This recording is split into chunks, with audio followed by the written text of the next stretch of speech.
Welcome to the Pat Mayo Experience, another Friday hang. We're going to throw sports out the window today, and I do want to let everyone know we're going to be doing these Friday hangs with whoever about whatever. So in the comment section, after you give the episode a like and leave a review if you're listening to the podcast version of this, pitch some guests, and don't say yourself. I'm not having random internet commenter on the show. Sorry, you got to be vetted a little bit first with some background, but guests that you'd like to see on, topics you'd like to see covered. It can't just be cussed either. We're going to get other people mixed in. So today, from Yahoo Sports, one of my friends, Dalton, to talk about his list, the top 30 television shows of the year. How did you get time to watch all these shows? All right, Pat, before we get started, what's going on? Great to be on your show. I've never been on it. We've been buddies off air for a few years now. I've just got back from a long trip. There was an FSTA conference in which your presence was missed. Then Yahoo had some company meetings all day. So I just got home late last night, ran the daughter off to school. So you're only going to get my C- game today, but we are talking about one of my favorite subjects. It's TV. I put out my list every year. I tweet it out, and most of the comments, I get a lot of great recommendations, but most of them are like, you're a crazy man. You spend way too much time wasting your life on TV. But the thing is this, I work from home. I listen to podcasts, and I can only watch so many talking heads on ESPN yell at each other so often. So I know I have two kids and no longer go watch movies in the theater. So in today's day and age with the streaming, Netflix, it's just so easy. A lot of good TV, and I try to watch as much as I can. Well, there's entirely too much TV for any one person to be able to consume it all, but you've done a pretty good job here. So I'm going to go from 30 to 20, and then we'll work our way down to the number 1 and number 2 and that kind of thing. So you went at number 30, so 30 to 20, Billions, The Defiant Ones, Homeland, American Crime, Stranger Things, American Vandal, Big Little Lies, Nathan For You, Black Mirror, Sneaky Pete. So Sneaky Pete came in at number 21. So Black Mirror on this list is last year's Black Mirror, not the one that just came out, right? No, that came out in 2017. That did come out. I believe that made the cut. I was talking about this very most current one. So the one that just aired. And before we get to the 30, a lot of the comments that I was alluding to is like saying I watch so much TV, and I would respond, if you only saw the shows that I didn't include here, you'd really think I was sick. And I know you're kind of a reality TV show guy, right? You still run your pools, The Bachelor and all that. I know you recently just got married. Congratulations, by the way. So that part of your life hasn't stopped, I'd imagine. No, actually, since I've been married, I've been sucked into the reality world more now because my wife just demands that I watch some of these shows with her. So I've actually delved right into the Beverly Hills Housewives show, New Jersey Housewives show, like that's just on in the background at all times. Also like all the $1 Million Listing shows, which I actually don't hate. They're kind of awesome. But there are a few reality ones that didn't make your list that I actually think would easily be in my top 30. I don't even know if I watched 30 full TV shows this year. But like no Challenge on this list, which is ridiculous. No Vanderpump Rules, and no Southern Charm. And I love Southern Charm, and I know people don't watch it, but it is an excellent reality show.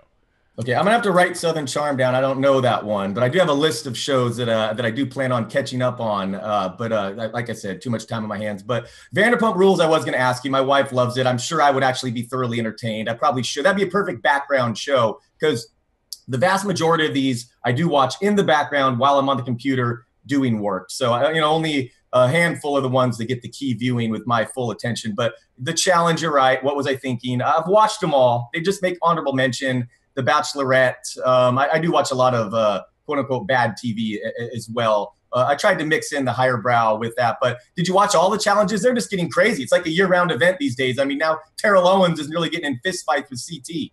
Well, it was awesome. It was awesome because when you see CT and you see him on the challenge, he looks like an absolute monster. And then you see him stand next to Terrell Owens and he looks like a little dude, which is kind of hilarious. Right. But I can't believe T.O. quit after episode and a half. The in-between challenges, like the stars versus the pros, I don't want to say they're borderline unwatchable, but they do make me miss like the real challenges enough that I think it's a good promo tool to push people towards the challenge. I was looking up ratings for cable shows the other day because I saw that big challenge article with that came out in Rolling Stone. The challenge is inside the top 5 of most watched cable shows. It did over 1 million viewers for the first time in like 10 years, like this week. It's nuts. Like somehow in season 31, it's getting a big resurgence, and it's kind of awesome. Yeah, that doesn't surprise me because it makes sense. Obviously, because they're doing these fillers in between, which I agree with you, totally borderline unwatchable. It has to be the fact that they're getting plenty of viewers, so that makes sense to me. But some of the stuff still remains good. And you're right, CT. I would have backed him against anyone. I mean, remember he carried Johnny Bananas on his back. That's obviously iconic. Yeah, To. But what a baby, quitting and letting CT get in his head. That was a highlight of the reality TV this year, though. That was a pretty good moment. I wanted them to kind of go fisticuffs. Well, what odds would you put if they actually got in a fight? What odds would you put that at? I mean, I don't know how many fights T.O.'s actually ever been in. I know CT's been. I've visually watched him be in fights on TV, and he wins every single one. And then he's going to pepper you a steak after it's done. But I don't know, man. T.O.'s like, I don't want to say he's twice the size of him because CT is probably like 6'2", 240. But like, just to see the muscle mass of T.O. standing next to him, like, it's probably T.O. It's got to be T.O. The line, gotta be T.O. I mean, I think there's enough crazy in CT, although he might be past that point of his life, and he's younger, which helps. And he's a crazy Boston person, so that might help too. But it'd be like T.O. minus 200. That sounds about right. Yeah, CT looks way too calmed down these days. I think he's a dad, and To still look pretty in shape. You know, I'm thinking with this XFL announcement. Do you think I'd be surprised if he doesn't try to make a return there? Well, I heard he was going to be on Celebrity Big Brother. Oh, okay, all right. Maybe he's just going that route then. But I mean, if he quit the challenge after one day, like, can you imagine him in like a Big Brother house? Right. What about you still into The Bachelor and all those? You know what? This is the first season. I didn't run my Bachelor pool this time around, just switching jobs. It didn't work out. We didn't have time with the new studio and everything to film shows. And The Bachelor's the same season every single year. So I feel like I've seen it, although I haven't seen it.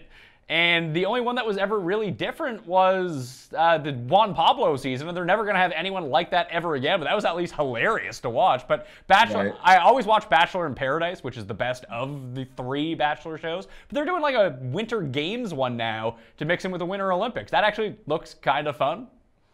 Right. Yeah, I actually went to high school. He's a couple years younger than me with Wells Adams. Oh, really? The guy with the bartender. Yeah. So of course, what I asked, like you don't know who that is. Yeah, he's actually dating that. The girl from Modern Family right now too, so he's like a kind of a pseudo celebrity. Yeah. And Wells, he carved out a good niche for himself as the bartender on Bachelor in Paradise as well. Yeah, he got all the positives out of that. Exactly. Yeah, he's doing well for himself. Doing wells for himself. No, good call. Well done. Wells done. So for the other, like, I mean, I would highly recommend. I mean, the challenge is, I think, a show people should just. If you like sports, you'll like the challenge. That's basically what it boils down to. And now they have all these like British people on. It's made the show way better, at least in my opinion. It's some fresh blood. People are hooking up again. There was a good dry spell for sex on the challenge, and now it's all returning, which is just fantastic. And fights. Yeah, back in the day, they'd show up out of shape and just get wasted. Now people are like roided out of their gourds, and like it's like the Olympics basically. It's what does Simmons call it, the 4th or 5th major sport or whatever? I mean, it could probably pass hockey at this point. I think it gets better ratings. But Vanderpump is something that you can just jump into, and it's like you say, it's something you can have on in the background, and it's fucking hilarious. Like, and it's the opening credit sequence for Vanderpump Rules is the #1 opening sequence of anything in TV. Do you have? Let's talk about that for a second. Do you have any take on what the best all-time opening credits are for like TV that just jump out in your mind? Wow, that's a great call. I would have to think about. I mean, The Wire kind of switched up a little too much for me. I mean, that song was fine, but I admittedly fast forward through some of those seasons. Let's start it with this. Do you like a long credit sequence that's like memorable and catchy, like The Wire, or even like I like the Sopranos one, or do you like Sopranos, of course? Or do you I'm okay with it. HBO does a good job. They're fine. True Blood was actually really good opening sequence. I could have both. Sure, I'm okay with long ones. What about yourself? Like, I see. If I think short ones, I always find them the most like. I think Curb's opening is the most effective one. You hear the music, you know it's like 4 seconds, and then the show is gonna start. So there's like a trigger in your mind that's just like, oh, I hear the sound. I know the show's starting perfect. And then you're just into it. Like the Lost opening was really good because it was just like the floating words on the screen. Breaking Bad was really good too. When you heard that one tune, that one note, you knew it was coming. I would say I like the Mad Men opening more than I like the Breaking Bad opening, just because I like the song in the Mad Men opening. Yeah. And it's not super duper short, but it's like 20 seconds. And I think that's a good length. Right. Yeah, that was a great show, by the way, Mad Men. Yeah, well, I mean, that's something we're going to talk about at the end, like shows that I should be rewatching this year. I have a list of them. I'm trying to get my wife to watch ones that she hasn't watched, and she refuses to use. she refuses to watch Lost. And Lost is still, even with the crappy ending and the crappy last season, still one of my favorite shows ever. Like, from the season finale, like the 3-part episode of season 3. Season 3 was kind of terrible too, but the last 3 episodes are awesome. Through season 4 and 5, I know that's not people's favorite part of Lost, but I think it's absolutely lights out. It's awesome. Are you saying your wife has never seen it, or just doesn't want to rewatch it? We've watched. No, she just won't watch it. Like she's and this is the problem that Lost has experienced now. That all she's ever heard about Lost since it went off the air. It's like, oh, it's not even worth watching because the end is so bad that she doesn't want to watch it. It's like, no, this is a show that's definitely worth watching. Yeah, it's too bad she missed it at the time, though, because that was a great, like, water cooler show. You know, everyone was talking about, like, what was going to happen next. But I would still recommend going through that and binging that for sure. Totally entertaining show, despite the ending is obviously has its problems, but definitely rewatchable. And as you'll see, I'm a Damon Lindelof fan, which we'll talk about, later on here. All right, so the shows that I have to, like, binge watch this year on the list right now, maybe you can add some to this. So Lost was one of them. Mad Men was another one, because I haven't fully went back and rewatched it since it went off the air, and it was one of my favorite shows ever. Then The Wire, I haven't probably watched it in like 2 years. I try to watch it like once every 2-3 years. Keep it going. You forget so much that happens because so much is going on. And everyone throws shade at season 2 of The Wire, and I love season 2 of The Wire. Oh, love season 2, the docs, yeah. I actually rewatched Blackpool this year for the first time, and it's a British show it's really weird, and it's only like 6 episodes. It's worth checking out. I was thinking about going back and watching the first 10 seasons of The Simpsons again, because like I used to watch it like every year until like 5 years ago, and then I stopped because I want to do a big Simpsons thing this year. And I'm trying to figure that out. And the other one was News Radio. Did you ever watch News Radio?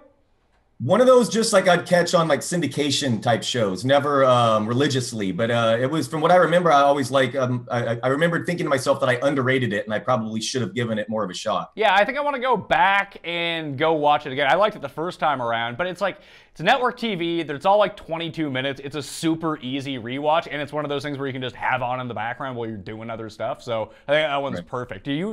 If you had to recommend people go back and watch some shows, I mean, obviously those aren't all of them that I would put on there, because I would throw Star Trek Deep Space Nine onto that list as well, because I love Star Trek. And the fact that Star Trek Discovery didn't appear on your list means you're just not watching it, I feel.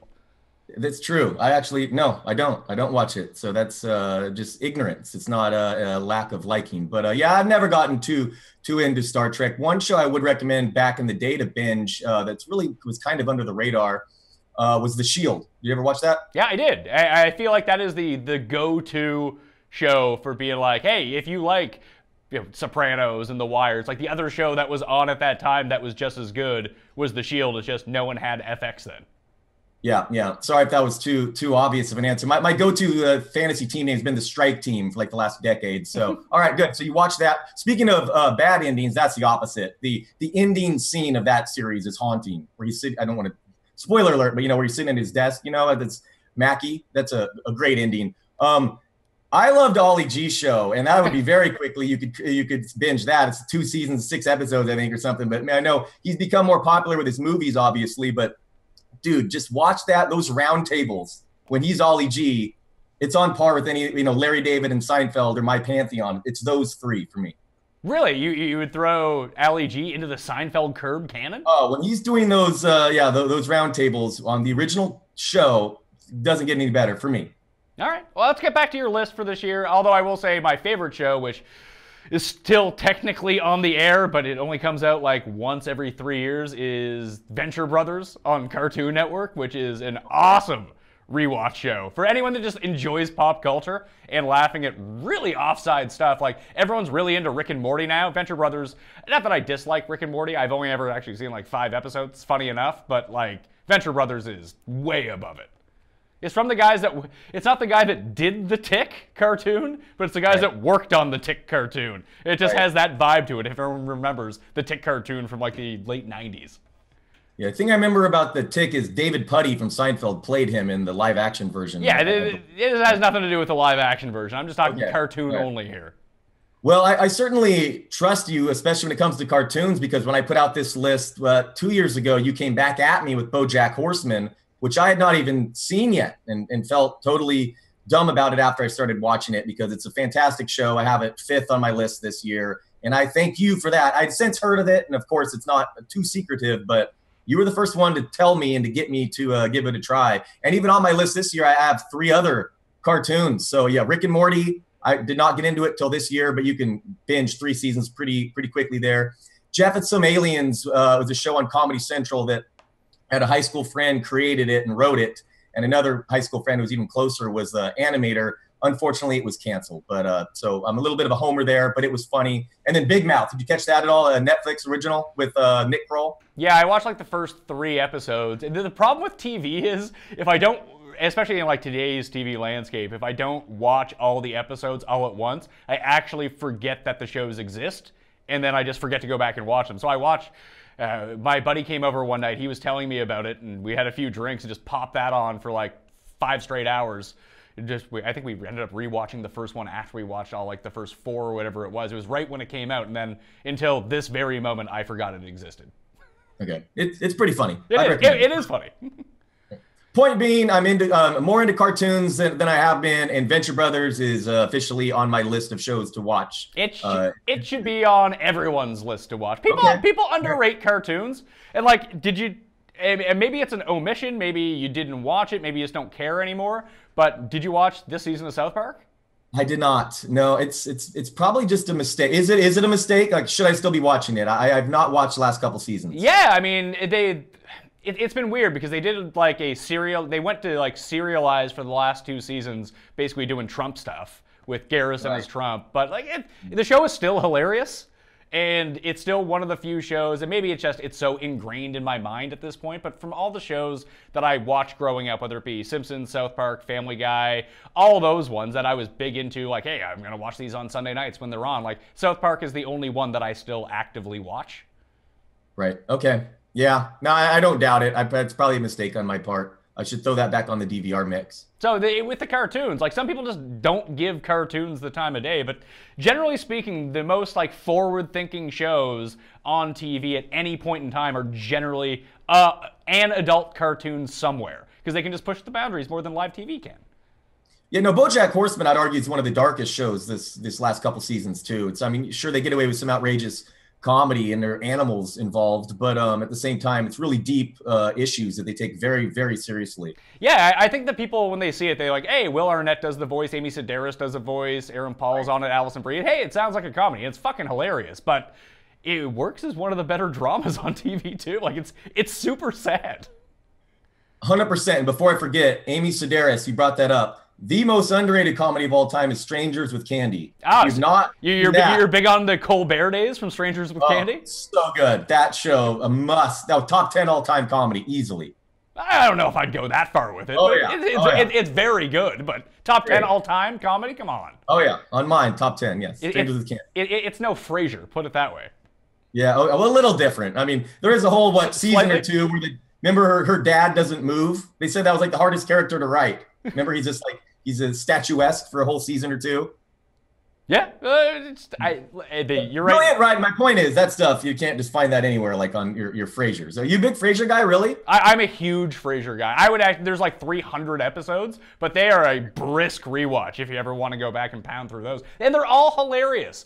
And weirdly, despite being like a 90s 3-camera sitcom comedy, it holds up quite well because the whole point of the show is that they're smart, so the jokes are smart and not based in any sort of contemporary context anyway. And you not only get to laugh at what are pretty hilarious like old jokes about old-timey things, but you can also just laugh at them because it would be no different today if you brought it back. Right. Except they don't. Right, well, you might have a better defense than my 20-episode run on Comedy Central show 20 years ago, your Frasier, and it's a couple Emmys it won. You might have a slightly better defense against me there. I was a Cheers guy as a kid. See, I was not a huge Cheers guy, and I went back and rewatched it. It's fine. I get why people like it. I just prefer Frasier way more.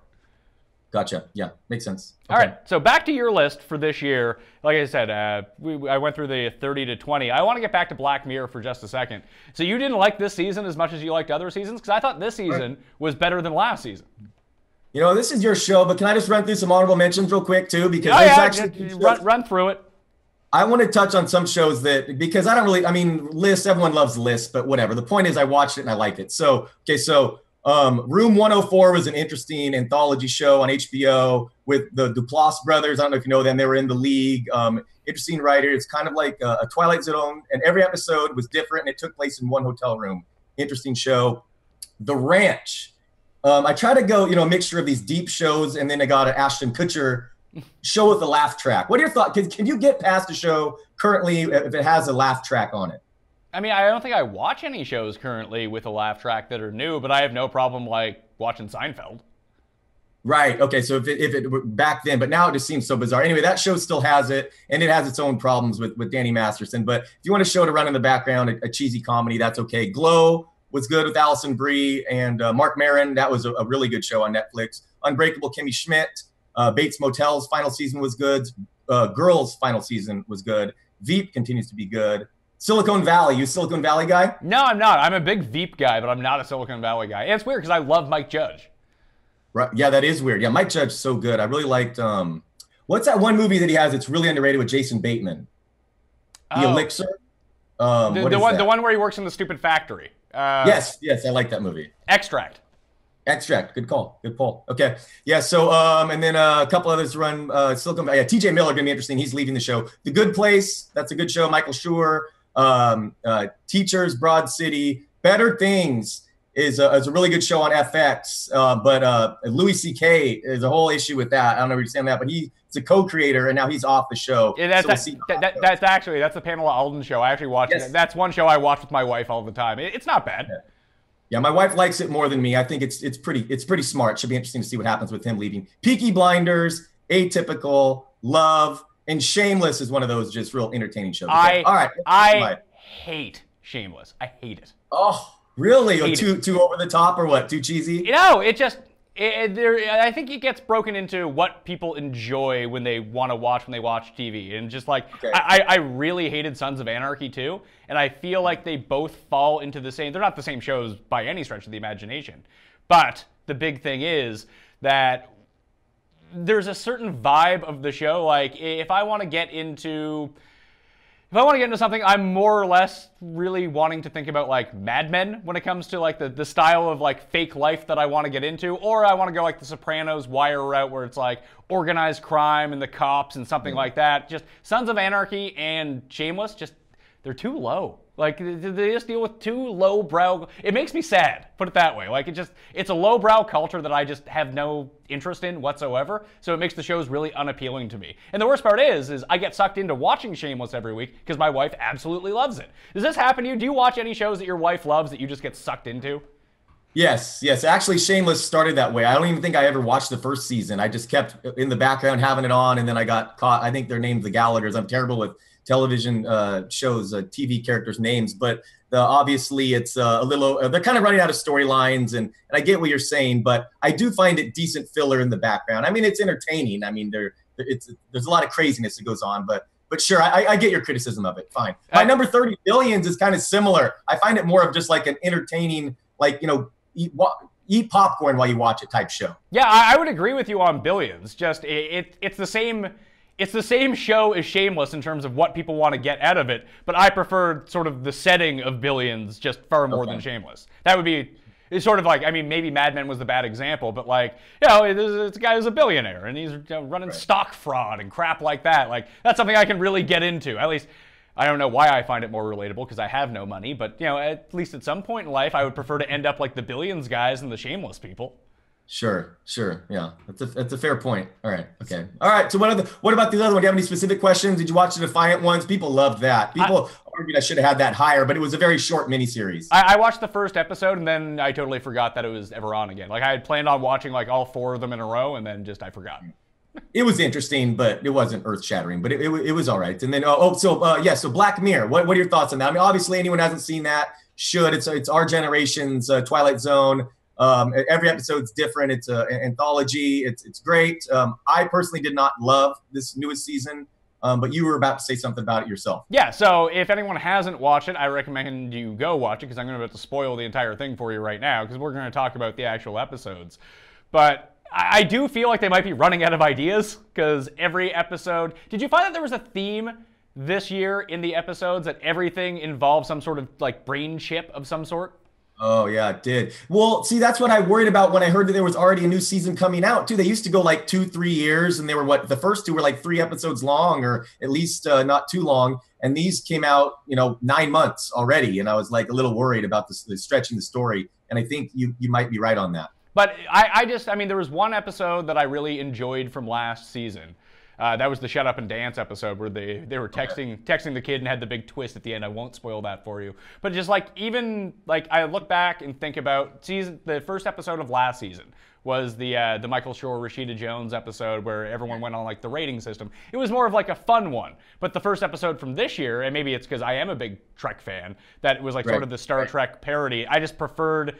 They're both similar styles of an episode of Black Mirror. I just preferred the one from this season more. And everyone just basically cummed their pants over San Junipero. It's fine. Yes, they did. It's fine. Like, it wasn't... But I preferred this season's version of San Junipero way more, too.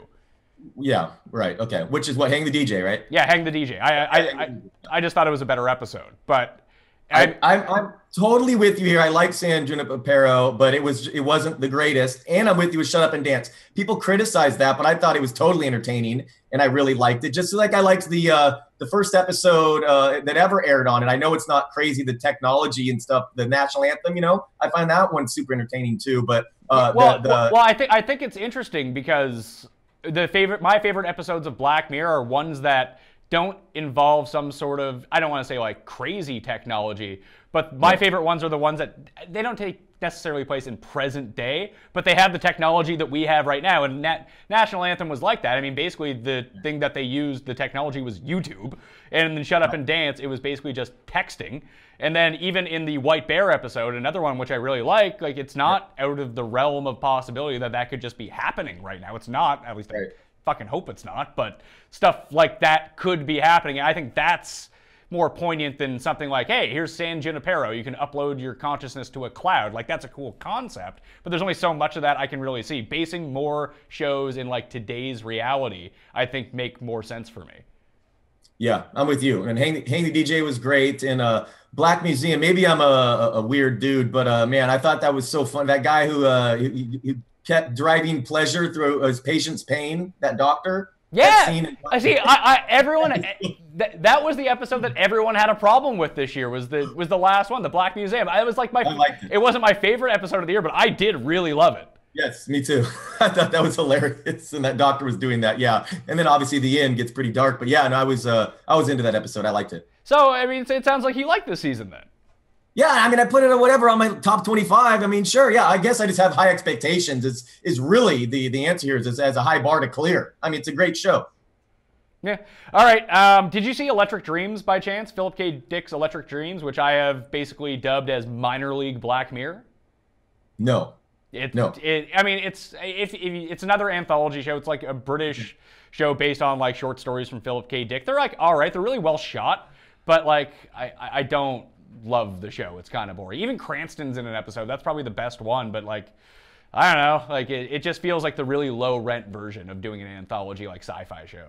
Okay, I'll write it down. Yeah, okay. So yeah, Black Mirror, bottom line, everyone should watch it. So yeah, maybe I could see myself, maybe I should have put it a little higher. Like I said, high expectations just because it's so good. Stranger Things made number 26. It was like the big event show of the year, so it didn't quite live up to expectation. I know it made your top 30, but 26 isn't a super lofty rating.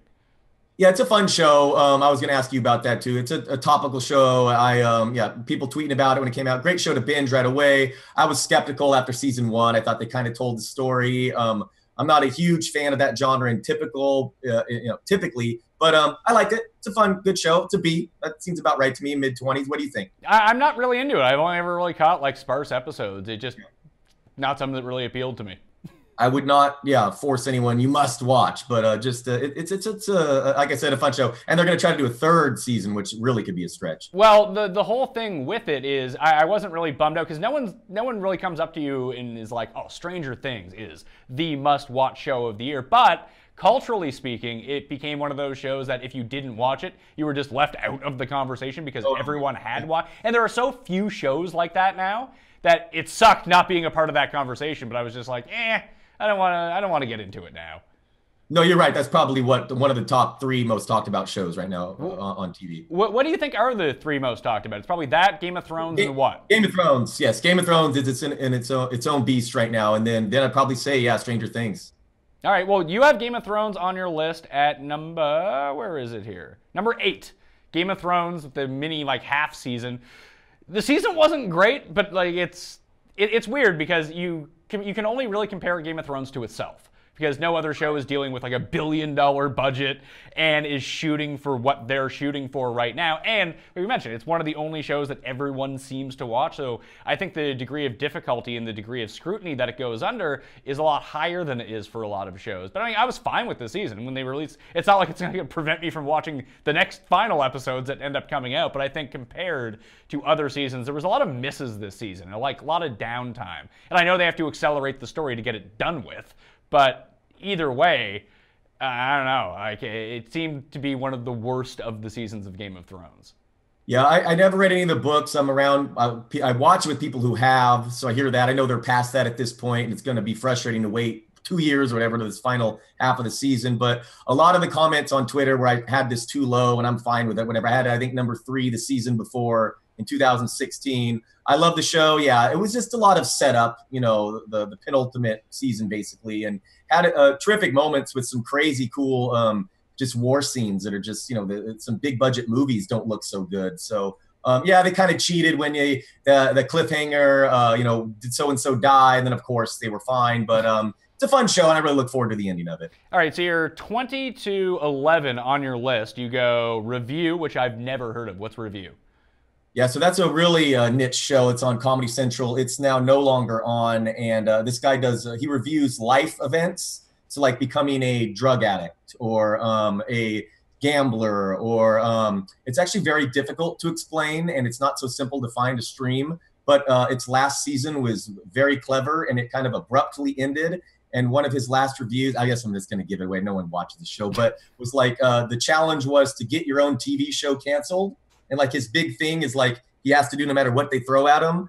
And so he essentially did get his TV show canceled. So it was it's worth checking out. It's pretty fun. It's only three seasons, so you could binge that very quickly. All right, so Review is number 20, The Young Pope, 19, House of Cards, Kingdom, Manhunter, Unabomber, Rick and Morty, Jeff and Some Aliens, and Big Mouth you had at number 15. It's Always Sunny, 14, The Keepers, Ozark, and Fargo.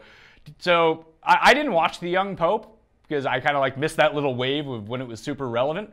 But, right. I mean, the only thing that I really know about the Young Pope is that he loves cigs, and people either really seem to like it or really didn't. You seem to be, I guess you did like it because it made your list, but you seem to be more tempered than other people who have it number 1 for the year.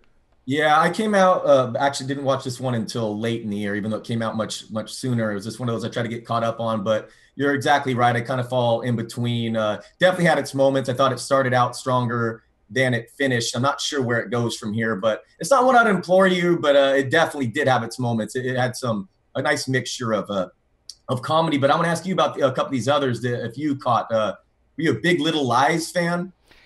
I didn't watch it. I know it's won every single possible award, but right. And talking about how I say that it's sometimes these shows try to stretch a season 2 that's unnecessary. This book was already written and the story was told, and HBO is bringing it back because of all these awards partly, and obviously big names like Nicole Kidman. But that show was fine. But yeah, it was okay. And Nathan For You, man, that's one of the better. I was actually disappointed in this season, which might be its final, but the finale was great, and that guy just does some crazy things. You're not a Nathan For You fan? I like Nathan For You.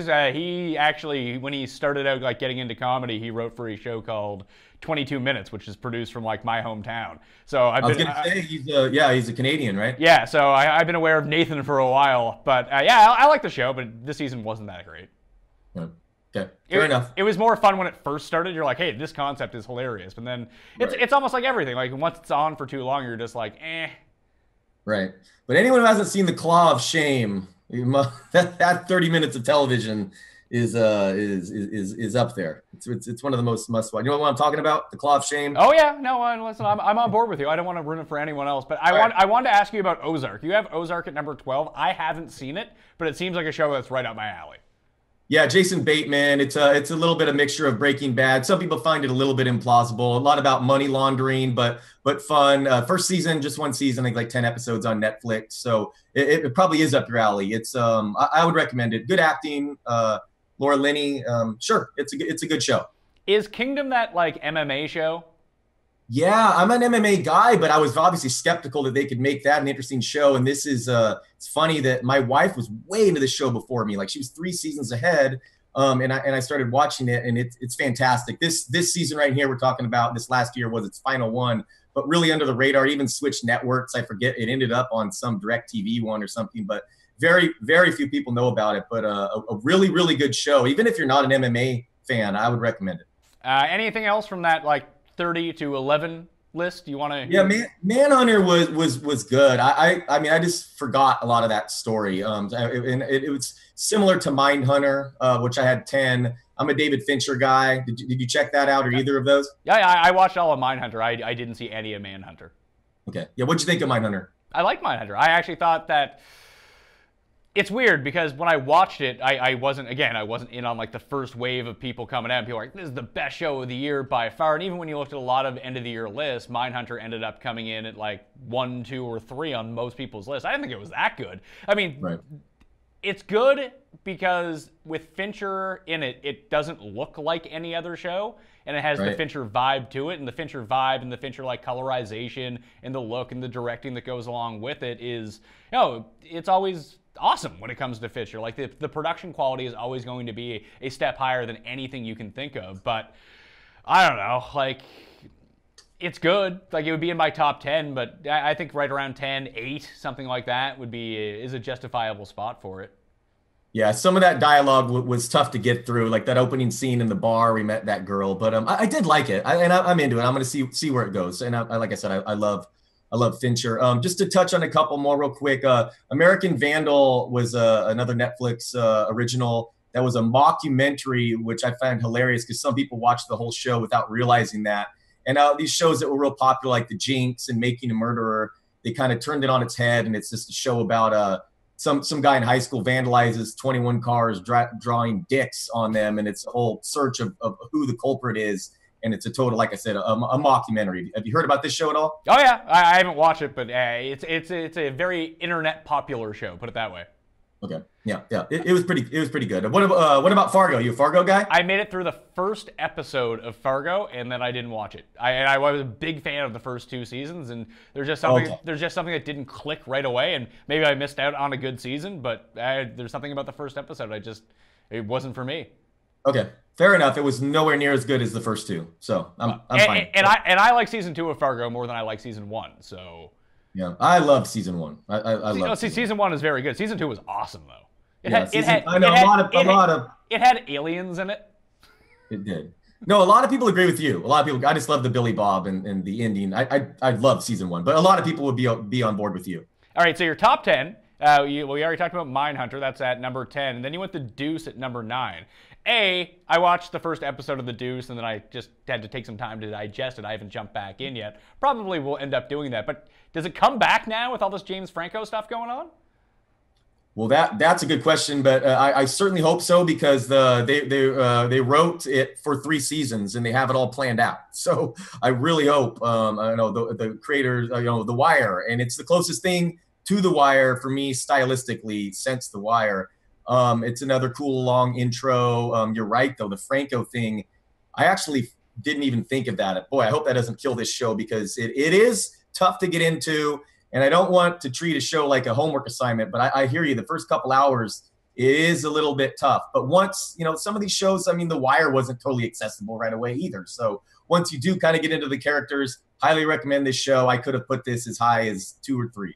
See, and I agree with you that The Wire is really tough to get into, and that's why no one got into it when it was on the air, saying the only reason that people ended up finding is that some people went back and watched it, then the word of mouth is, well, you have to watch, trust me, you need to watch the entire first season, or wait until the moment in The Wire happens that sucks everyone in, because everyone knows what it is, and we're not going to say what it is in case you haven't watched it. But then it happens, you're like, oh, I'm into this show now. But yeah, the first episode of The Wire, like, I don't know, you watch the end, it's like, I don't remember a single character's name from the 50 I was introduced to. I had this problem with that, I mean, HBO does this sometimes with some of their more like prestige type shows.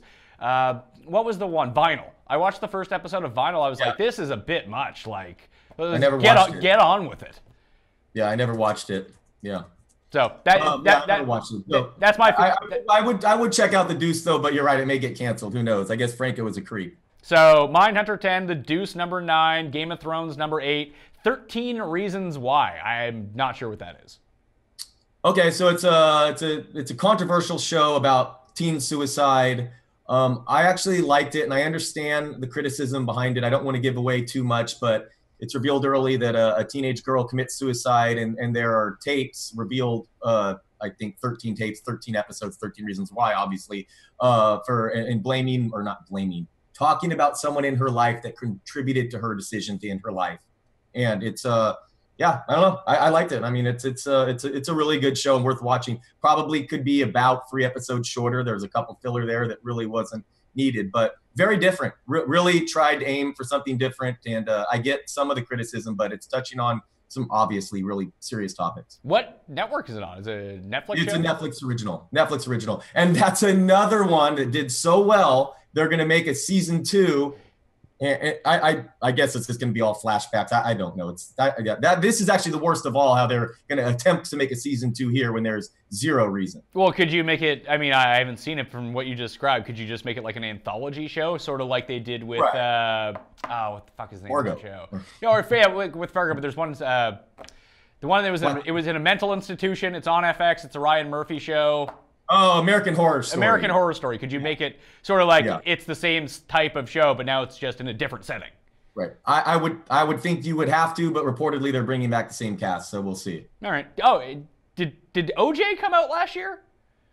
No. That was 2 years ago. Believe me, I had both those. I had brought up my list from last year in case you brought it up. I had the OJ Made in America one, 5, and the People versus OJ Simpson, the FX one, number 6. So I had both of those as my favorite shows from last year. Which one specifically were you talking about? I was talking about the FX show. Yeah, I loved it. So entertaining. It was great. But did you see the documentary as well? It was I watched all the documentary, but I mean, the fact that it won Best Documentary at the Oscars, and even when you were watching it, it's like, this is a movie. This isn't a TV show. Right. So, the other one... That was definitely last year. I would have had those way up there. Great shows, both of them. Have you checked out the Versace one yet?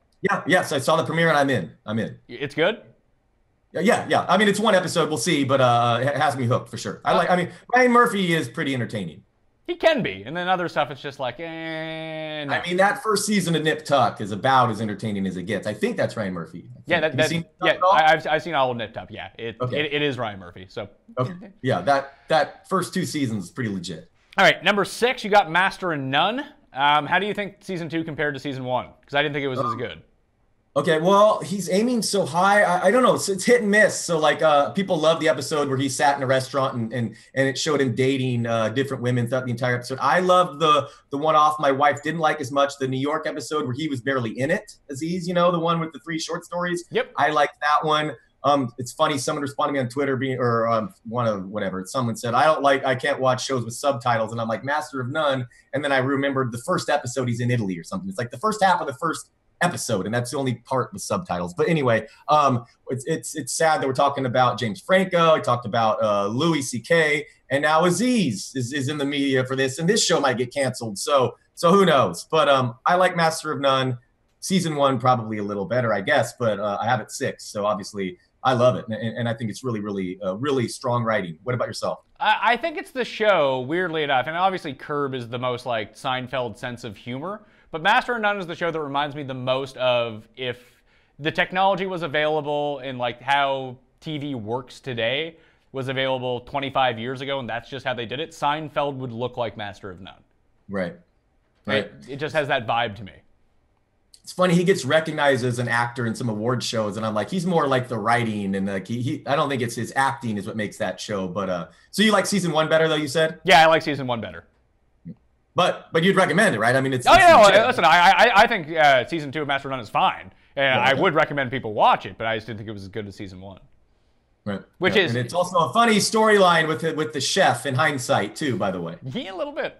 Number 5, you have BoJack Horseman. I love BoJack. Like, there are very few shows that I find that are like appointment television. I don't feel the need to go binge shows the moment that they come out. I can usually get around to watching them, but as soon as I know BoJack is dropping, Black Mirror's like this too. Like, as soon as Black Mirror drops, I'm in. I'm just gonna watch them all, bang them out, and maybe I'll go back to them later and rewatch them. But BoJack, I just sit down.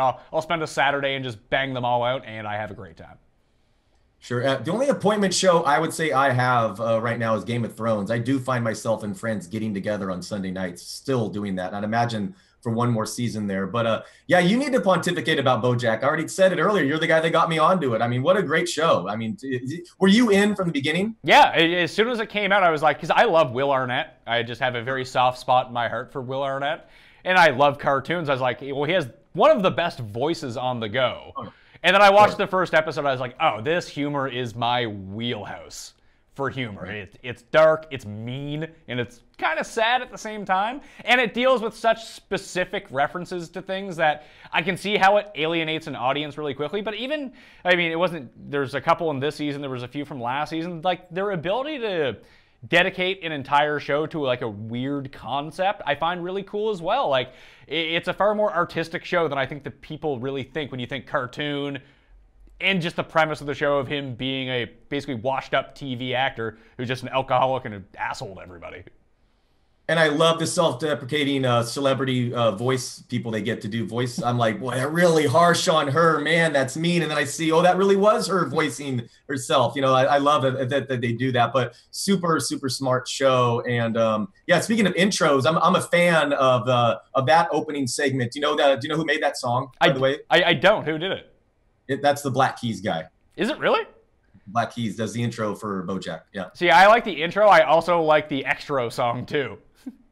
Oh, that's really good, and that's by a group that I should know, but I'm forgetting. Yes, I love that. Yeah, yes, that's obviously written specifically for the show, both of them too. So yeah, that's great show, highly recommended. And even if you're skeptical about cartoons, don't be, because again, this addresses some serious issues, even if it's mixed with some over-the-top stuff. It's really good. And yeah, Arnett obviously is the best voice actor out there.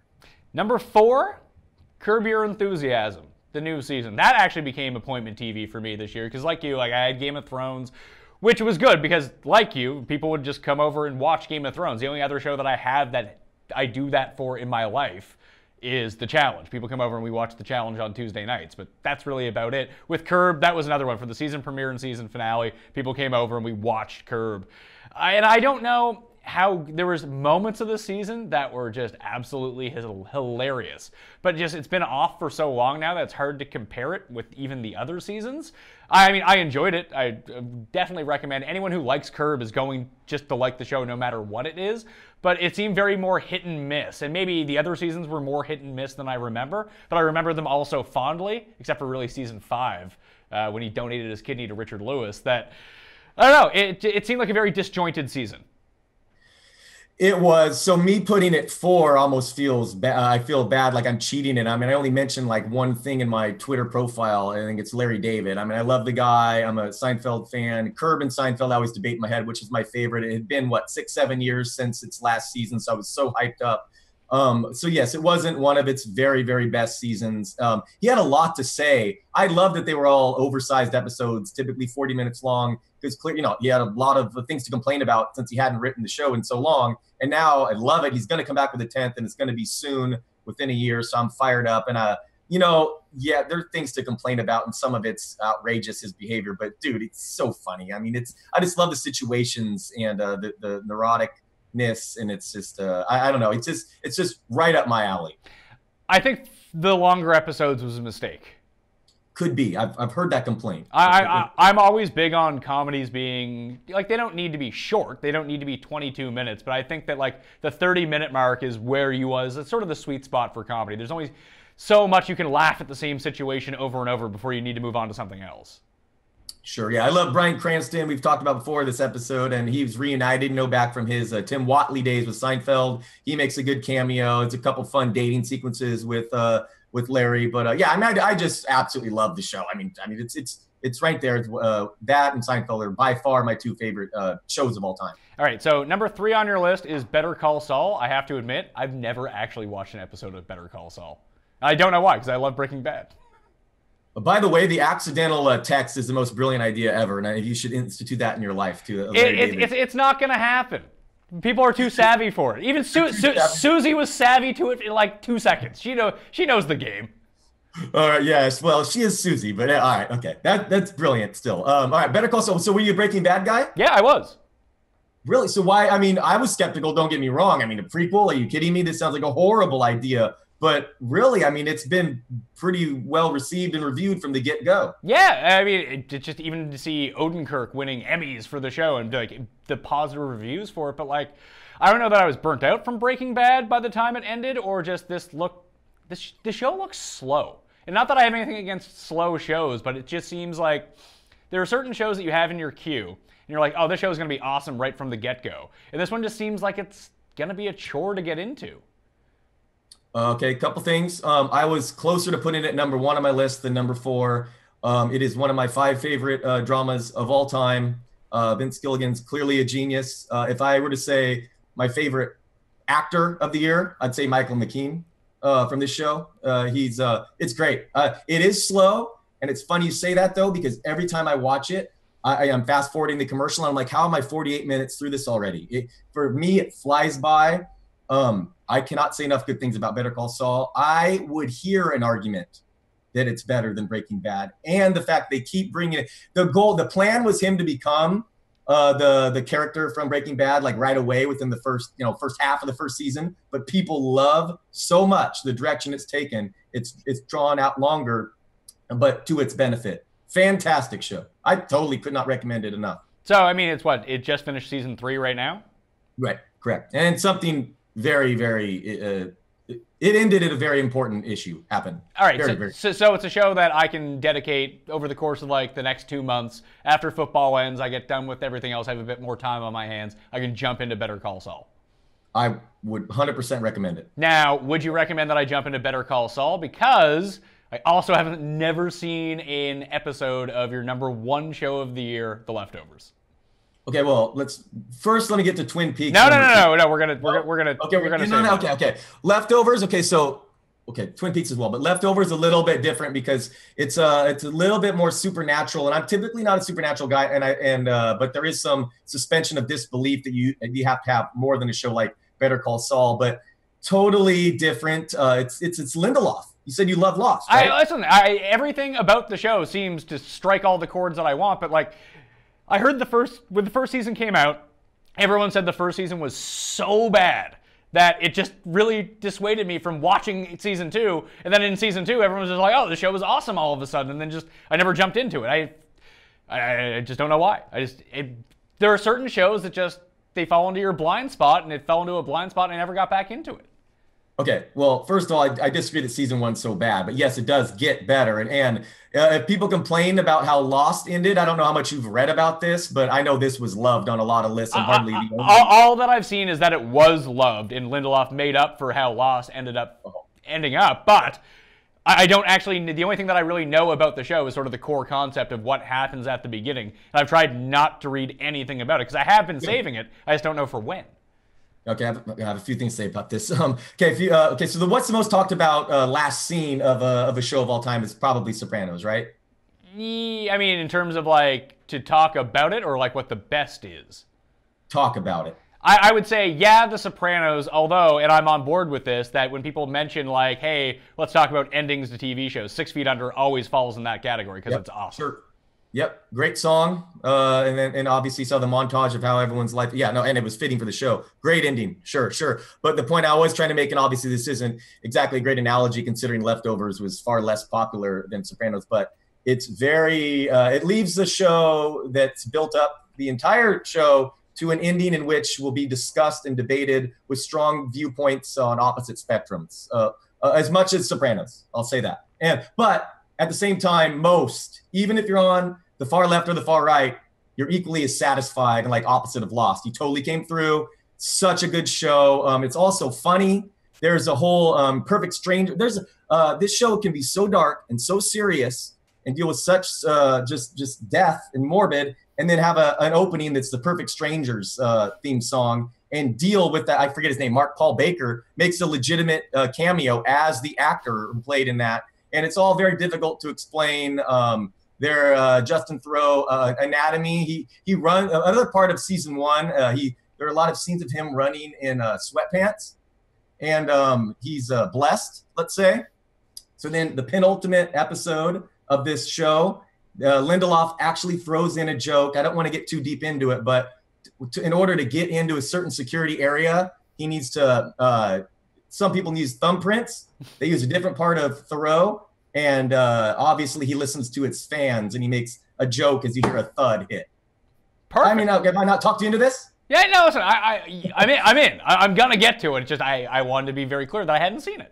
And it's your number 1 on your list, so clearly... And Carrie Coon's really good. I said my best actor of the year would be Michael McKean. Carrie Coon's also really good in Fargo. She plays Nora Durst, amazing. It's just 28 episodes, 3 seasons. I would say, like, I feel safer to recommend Better Call Saul because it's more straightforward, and this is like some bizarreness aside from just the brief bit that I threw at you there. And I don't know if you guys know, the premise is 2% of the global population disappears like that, and no one really knows. After that, it's unclear how much it really is supernatural or not. But anyway, I recommend Leftovers. It's my number 1 show of the year. Okay, so I mean, you don't need to sell me on stuff that's weird or anything like that, because we're going to talk about my number 1 show of the year, which I don't think is close. Unless, I'll throw the challenge into that mix too. But I mean, I've now rewatched the season of Twin Peaks 3 times. Wow. I can't get enough of it. And it's everything that I mean, I didn't know what I was expecting going in. I had a vision in my mind of what it would be, but I'm so glad that it turned out this way, that it seems to have no real relation to the original Twin Peaks. It does, because the characters are the same, but the show, and giving David Lynch basically as much time as he wants to shoot whatever he wants in the way that he wants, and just to see Twin Peaks and David Lynch, because we haven't seen David Lynch since, Inland Empire, and no one saw that. So, the last really big thing that he did was Mulholland Drive, which was, 2001. So to see him use, digital equipment, and just the way that he can make things look now, I know people hate this show, and I know that it's not a show you just recommend to people to watch, but if you're into weirdness, and you can stick with things, and love things, and don't really care about a cohesive plot whatsoever, there is no show that I can ever think of that just has a mood and feel like this show does, and it makes it entirely watchable. So were you in on the original, the original Twin Peaks? Yeah. Okay. All right. So I rented it with my wife, we were in college, VHS at a mom and pop store. That's because I think I just didn't catch it when it first aired on ABC, and I was totally in, loved it for all its bizarreness. And I was really looking forward to this, and boy, did it live up to the hype. I talked about it on my podcast. I do with Chris Liss, or maybe the Yahoo one. And I've got people on Twitter calling me insane that they've invested 3 hours of their life in this. And I get it. This one, I understand that if you were to watch this, you would consider me possibly and yourself insane, because can you even go into how bizarre this is? I think my favorite part of all the reviews I've read of the best of year-end list is so many people rank that episode 8 of this season as their favorite show in television of the past decade, and it's probably the most bizarre 60 minutes of anything I've ever seen in any art form. Yes, especially if we're just talking about the context of TV, it is the single weirdest 60 minutes that has ever appeared on television. Yeah. And the very end of that episode, weirdly enough, might have all the implications of what actually happens at the end of the series. Right. If this is the end of the series, because they're talking about it might come back. Yeah, no, I hope they do. Man, it's just... I love Kyle MacLachlan. Speaking of actors I like, man, he was so good. So some people I know it was really polarizing, but would you call me crazy if I just told you that I just could not stop smiling anytime I saw Dougie Jones on screen? I know he was up for a Golden Globe for Best Actor, but he really played 5 different roles in this show, and it's going to be criminally overlooked, but he had Kyle MacLachlan as Dougie Jones, as Evil Cooper, as Comatose Cooper, and whoever else, and whatever the hell his name was at the end, Roger. It's an amazing performance, and to make each character so distinctive. And I think what people don't realize when they get into Twin Peaks, that it's it's David Lynch, it's weird, it doesn't make sense. The show is fucking hilarious. Oh, so funny. Oh, Dougie Jones just made me laugh so much, and it's with the Mitchum brothers. I mean, it's absolutely hilarious. Easily one of the three funniest shows on TV this year was Twin Peaks, for sure, no question. It was also the most disturbing show at certain points as well. Yes, there's some violence, including with females. Yeah, that one character was so out of control. What was his name? You only knew who the character was if you looked at his credits, his name. I loved that, David Lynch. It doesn't explain anything. There's so many characters that showed up at the end or whatever that house is that of course Nine Inch Nails would play there, because why wouldn't they? There'd be characters randomly itching their armpits that you'd never seen before or after again. It's just amazing. Or characters at the Bang Bang Bar just crawling along the floor, yelling like a crazy person, which has no point to the story whatsoever. It's just there to be weird. There was a scene with Jacques Renault sweeping the floor on a still camera shot. I think it was 4 minutes long. Just like, what's going on here? That was amazing. Yeah, it's great. But I can almost rate the shows that I watch based on how often I'm on my phone during the shows. There is not, and that's not a background show. Like, you can't not be paying attention to what's going on when that's on. You're just like, whoa, what is this? What's going on here? And it wasn't even a good show to like theorize about it. Like, it was a good show to theorize about because it lends itself to that sort of thinking. But there was no point of going through that exercise because you weren't going to predict what was going to happen. Right. What would you say if I told you? I think my favorite scene on TV this year was that arm wrestling scene. The arm wrestling scene was good. I'm trying to think back to what was like my favorite. Just the scene with the box at the beginning. I was like, the hell is this box? Right. Yeah, so good. But like, it's funny that people point out episode 8 as being one of the weirdest things they've seen on television. Episode 3 is also super deranged, and people would have said that was one of the most crazy episodes anyone's ever seen until episode 8 came out. But I think people were just glossing over that a little bit. Right. Yeah, no, that was, exactly. Just one thing after another. But so what do you tell people? Like, do you recommend, how do you go about saying that? Because it's just some people would just look at you like, you're certifiable or something, because it's quite bizarre. I think it's a show that you can recommend to people, but you can only recommend it to people that you know. So you know that it would fall in line with their sensibilities. Like you know my buddy Cust, he watched it too. I got him into the original Twin Peaks and he watched this and like, he watched every episode and he was intrigued, but he really didn't like it. And it's his claim that people only like it because, it's David Lynch. People just say they like it because they like it. It's like, no, it just, you didn't like it. It didn't hit you in the right way. And this sort of weirdness just isn't your thing. So if it's someone that loves weird and just even loves like to think about TV as art in a way that a lot of people just don't and don't care to think of TV that way. And I think that there is the possibility for that to happen on TV, and this is it. So just the visual component, the mood, the feel, the humor, the darkness of everything, the craziness of it all, if you know someone who is into that sort of thing, or at least willing to give that sort of thing a chance, then boom, I'm in. Although the best scene in Twin Peaks this year is when Dougie walks in and becomes Mr. Jackpots and wins every single slot, and he just hello. Exactly. Hello. Yeah. Okay. That is the best. That's fine. No, it's so good.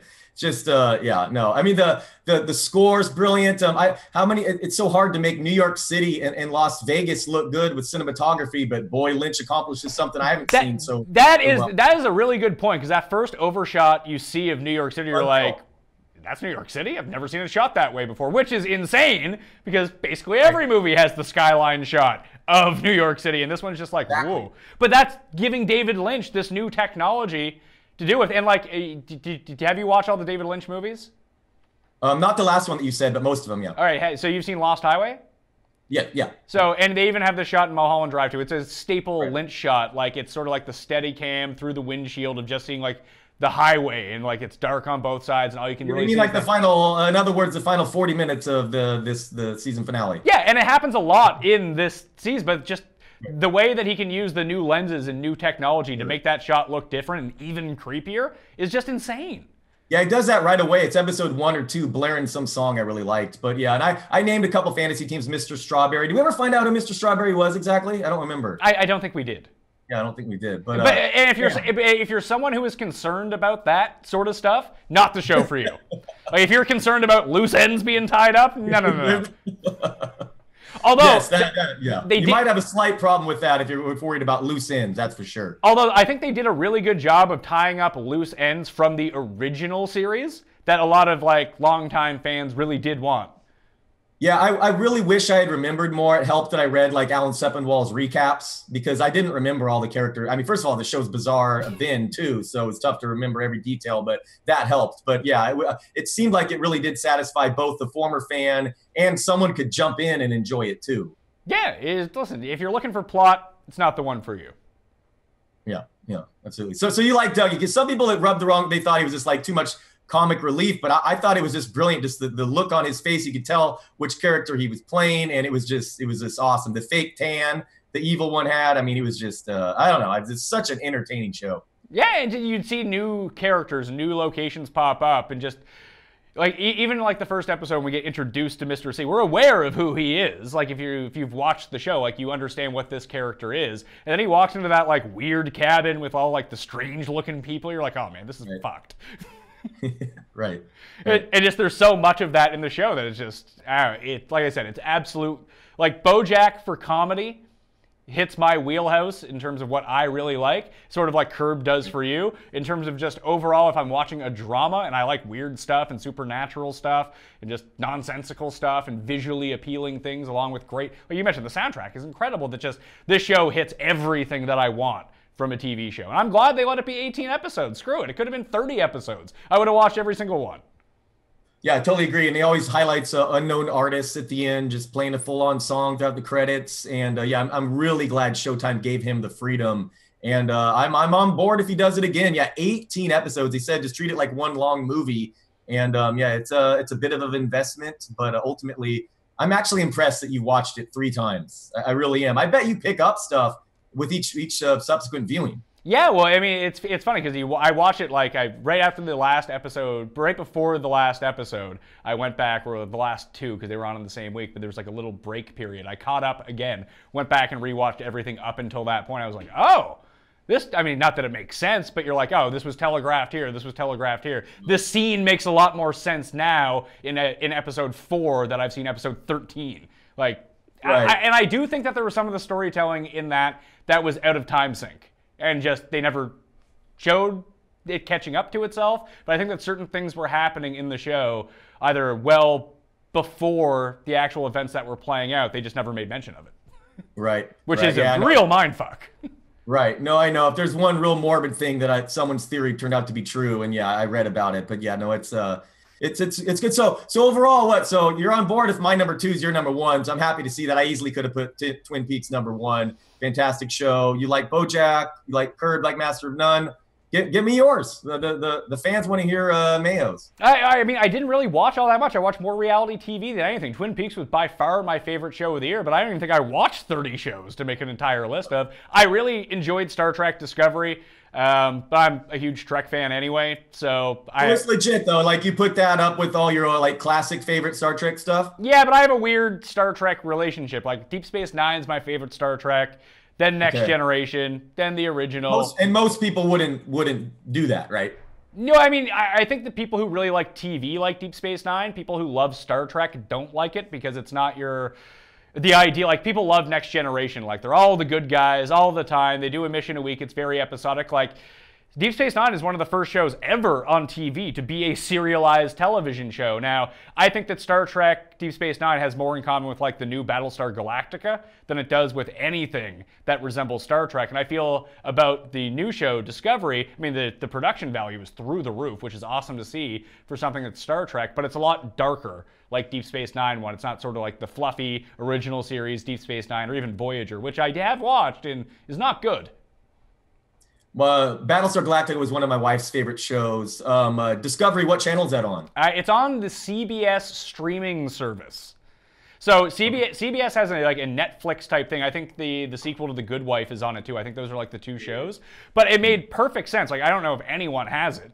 But if you're going to launch a new platform and get into the game so late, having a show exclusive and having that show being Star Trek makes a lot of sense because there's such a built-in fan base for that series to begin with. And generally speaking, I would think that most Star Trek fans are pretty tech savvy, that they wouldn't have a problem watching it on a new sort of app, that it's a perfect base to launch your product because you're going to have such a built-in audience anyway.